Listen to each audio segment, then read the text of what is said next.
कल हमने पढ़ा था एडिट में जाके कॉपी और पेस्ट। आज हम पढ़ते हैं कि अगर मिसाल के तौर पर हमारे पास एक स्टूडेंट है जिसका नाम अली और वालिद का नाम है रिजवान। दूसरा स्टूडेंट है तनवीर और उसके वालिद का नाम है नोमान। हम चाहते हैं कि जो डेटा तनवीर का है वो डेटा अली से पहले आ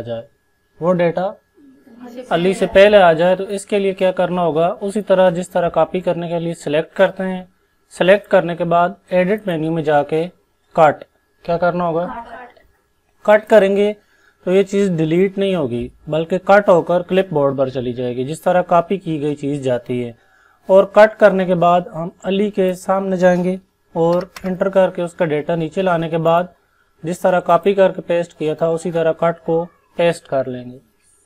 जब हम इसको पेस्ट करेंगे तो वो तनवीर वाला डेटा इससे पहले आ जाएगा, अली वाला डेटा बाद में चला जाएगा।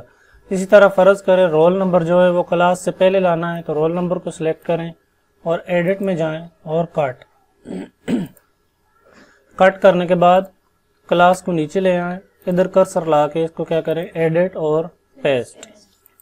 कॉपी और पेस्ट में ये फ़र्क होता है कि जो चीज़ कॉपी करते हैं वो बार बार पेस्ट हो सकती है, वो क्लिप बोर्ड पर मौजूद रहती है। जो चीज़ कट करते हैं वो यहाँ से वर्कशीट से ख़त्म होकर क्लिप बोर्ड पर चली जाती है और सिर्फ एक बार ही पेस्ट हो सकती है। आज का हमारा ये सबक है, कट और कॉपी में क्या फ़र्क है और कट और पेस्ट किस तरह होता है, इसकी प्रैक्टिस कर लें।